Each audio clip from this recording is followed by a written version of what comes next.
ये गाई गाई गुड़ा को आम क्षीर दुही छाड़ी दौचे क्या घरे आ पघा आंध्रा ड्रग मारे के सी जरी खाई मरले के सी कहार भोजी खाई मरले के आमर चिंता ना घरे ताठू क्षीर तक दुहिले कुकुर को खाइया देले कुकुर को गेल कले बेड़ रखिकी पुणी आउंशुचे कौन कर सब करे गाई कथा बुझे जो दिन शला कुणिया आस बड़ बड़ माछ किना हम क्या स्त्री राग बड़ कुणिया ना बापा आदि मागिला खाइया रुटी खंडे बापा रुटी फुटी ना से चाउल किण मागणा जहाँ मिली से चला तुम पे पुणी रुटी पुणी कौट आनी पैसा कि शला आस कौन ना बड़ माछ मास आसूँ हाँ वो भैया भूखा भूखा पाले उसकी बछड़ी भूखा साले को तुम खिलाइए बाप ना पाए रुका घर की बहुरी पीरती न पाए घर स्त्री सहित प्रीति करना लोक ये पर सहित प्रीति कर तुलसी कहले जी हस लगुच से दुख भी लगुच कली कहतु आम निजक निजे पचारिया दरकार मुझे कली जुगे से करुच्ची तो ताहले सीना समाजटा बदल आम तो सीना करूने समाज बदल केमी ये हरेक राम कथा कृष्ण कथा पशु केमी तेणु जहाँ हो जिते कहले भगवान कहले एबे सकले देवे जाओ मंच मंडले जात गोविंद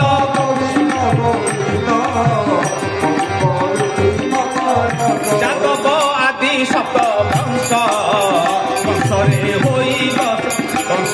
होइब विख्यात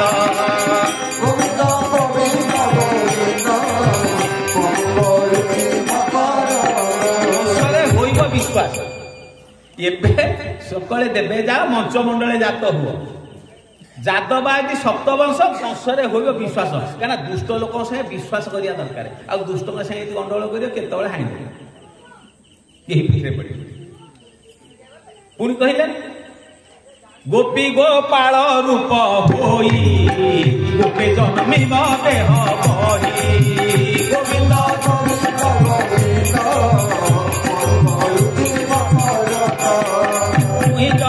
वासुदेव वसुदेव घरे जन्म हेबी बढ़ी कौटी ना गोपपुर 16 सहस्र गोप नारी रमी वृंदावने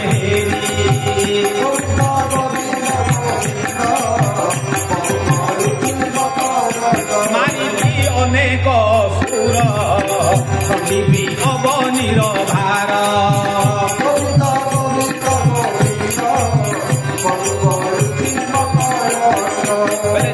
गोपी गोपाल जन्म ताले गोपी गोपाल सब किए से देवता माने जो देवता माने गोपी गोपाल होकर छोटिया से छोटिया नु देवता माने आज निजे रक्षा पाए प्रभु को लीला करने प्रभु को आदेश आज गोकुल जन्म होती कहले जहाँ सब जन्म हो जा लीला कर कि मन रखिता ये कंस सहित विश्वासी हम ता सहित दुष्टामी कर मुझे वसुदेव घरे जन्मी मुही जन्मी बंदी घरे बढ़ी जाई गोपपुर मुझे गोपपुर रही मुझे मत जहाँ हम से लीला चल आ सब असुर मान मारि गाँव में जोड़ा सब बड़ुआ थी गंडगोल करते लोक कौन कहते प्रभु कंस को देखुच रावण को आम गाँ वालाटा लिस्ट की जाइनि तुम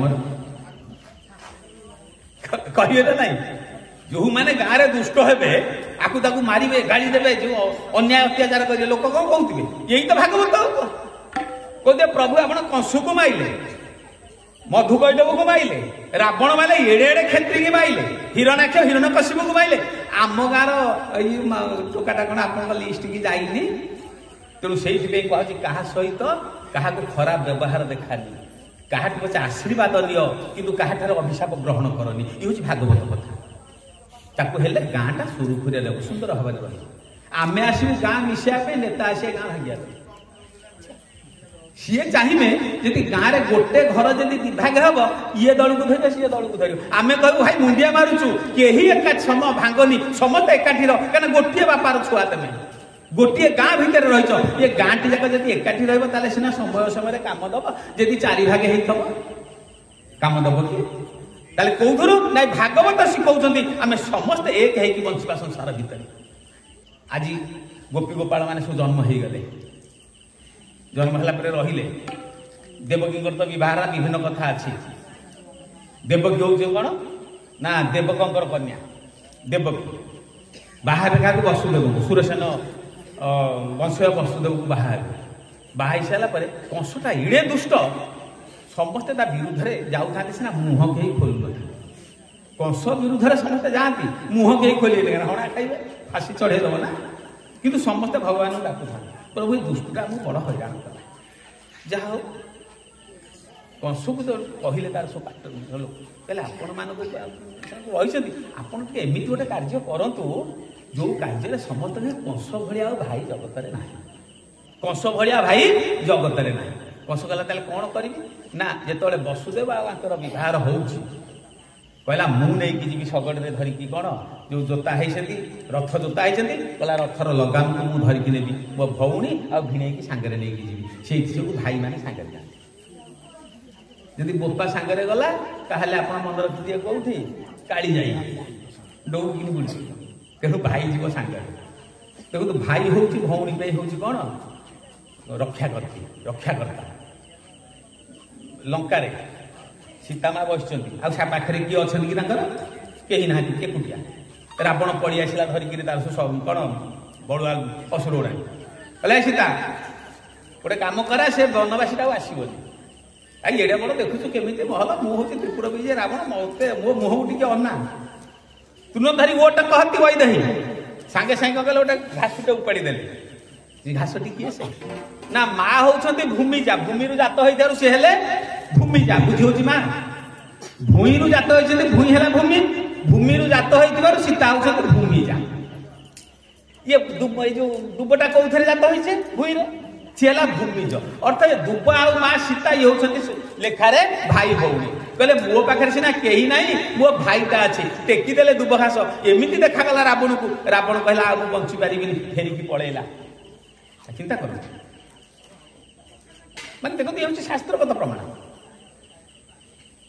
ତେଣୁ ଏଇ ଯୋଉ କହିଲା ମୋ ଭଉଣୀକି ସାଙ୍ଗରେ ନେଇକି ଯିବି, ସମସ୍ତେ କହିଲେ ବଢିଆ ହେଲା ଯାଉଛି। କିନ୍ତୁ ଏପଟେ ଦେବତା ମାନେ ଚିନ୍ତା କଲେ ଯଦି ଏମିତି ଭଲ କାମ କରିବ ସେ ତ ମରିବନି ନା। ଯଦି ଗୋଟେ ଲୋକ ଖାଲି ଭଲ କାମ କରିବ, ମଙ୍ଗଳ କାମ କରିବ, ସେ ସହଜେ ମରିବ? ଯଦି ଗୋଟେ ଅନ୍ୟାୟ ପରେ ଅନ୍ୟାୟ କରିବ ତାହେଲେ ସେ ମରିବ, ଭଗବାନ ତାକୁ ମାରିବେ। ଯାଉଛି, ସମସ୍ତେ ଦେଖୁଛନ୍ତି, କଂସ ଅତି ଆନନ୍ଦରେ ଯାଉଛି। ଉପରୁ ଶୂନ୍ୟବାଣୀ ହେଲା, ରେ ରେ ଅସୁର କଂସ ଶୁଣ, ନ ଜାଣୁ ଆପଣ ମରଣ।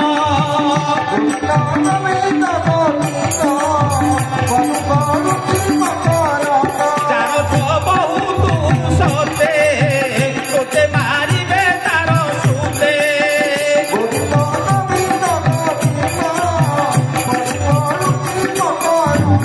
ଅଷ୍ଟମ ଗର୍ଭେ ଅବତରୀ, ମହି ରଖିବେ ତୋତେ ମାରି।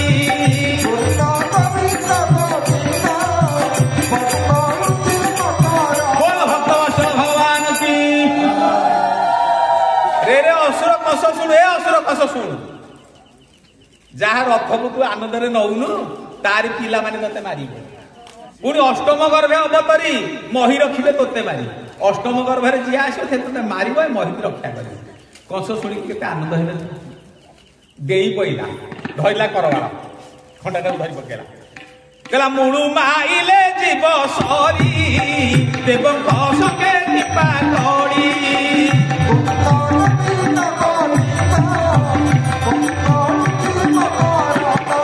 ବାଉଁଶ ଥିଲେ ସିନା ବଇଁଶୀ ହବ, ଯଦି ମୂଳରୁ ବାଉଁଶକୁ ଆମେ ଉପାଡ଼ି ଦେଇଥିବା ବଇଁଶୀ ମୁକ୍ତି ହବ। ଇଏ ଦେଖିଲେ ବସୁଦେବ କହିଲା ରେ ସରିଗଲା କଥା, ଇଏ କଂସ ଆଉ ରଖିବନି, ନିଶ୍ଚୟ ମାରିବ। ଚୁଟିଟାକୁ ଧରିଛି କାହାର? ଦେବକୀଙ୍କ ଚୁଟିକି ଧରିଛି। କହିଲା ଆକୁ ମୂଳରୁ ଦେଲେ, ଶେଷ କରିଦେଲେ, ଗଲା ଜଞ୍ଜାଳ କଲା। କାହିଁକି ୟାର ଇଏ ବଞ୍ଚିଥିଲେ ସିନା, ପିଲା ଜନ୍ମ ହେଲେ ସିନା ମତେ ମାରିବ। ବସୁଦେବ ଚିନ୍ତା କଲେ, କହିଲେ କ'ଣ କରିବି, ମତେ ବର୍ତ୍ତମାନ ବଞ୍ଚେଇବାକୁ ଗୋଟେ ତା ସ୍ୱାମୀ ନା। ସ୍ୱାମୀର କାମ ହେଲା ସ୍ତ୍ରୀକୁ ବଞ୍ଚେଇବା ବା ସ୍ତ୍ରୀକୁ ଉଦ୍ଧାର କରିବା ବା ସ୍ତ୍ରୀକୁ ରକ୍ଷା କରିବା। କହିଲା କଂସ ଭାଇ, ଯଦି ଆକୁ ମାରିଦବ ତେବେ, ମା ମାନେ ଯଦି ଆକୁ ମାରିଦବ ତେମେ କ'ଣ ଅମର ହେଇକି ରହିପାରିବ? କାହିଁକିନା ଲେଖା ହେଇଛି ଜାତ ସିଏ ଧ୍ରୁବମୃତ, ଧ୍ରୁବ ଜନ୍ମମୃତ। ସେ ଯିଏ ଜନ୍ମ ହବ ସିଏ ମରିବ। ମର୍ତ୍ତ୍ୟମଣ୍ଡଳରେ ଦେହ ବହି ଦେବତା ହେଲେ ବି ମରଇ। ତେଣୁ ମର୍ତ୍ତ୍ୟମଣ୍ଡଳରେ ଯିଏ ଜନ୍ମ ହବ ସିଏ ମରିବ। ତେଣୁ ଆପଣ ଯଦି ଏନେ ମାରିଦେବେ ସେ ମରିବ, ଆପଣ ଅମର ହେଇକି ରହିବେ କି? ଆଉ ଗୋଟେ କଥା ବିବାହ ହେଇକି ଯାଉଛି କଂସ ନଉଥିଲା କୋଉଠୁ କଣ ଶୁଣିଦେଲା ଏକରେ ନାରୀ ହତ୍ୟା ଦୁଇରେ ନିଜ ଭଉଣୀ ପୁଣି ବିବାହ ଅବସ୍ଥାରେ ମାରିବାକୁ ଯାଉଛି ଭାଇ ଏରା ଅପଦୋଷ ହବନି କି ସଂସାର ଭିତରେ।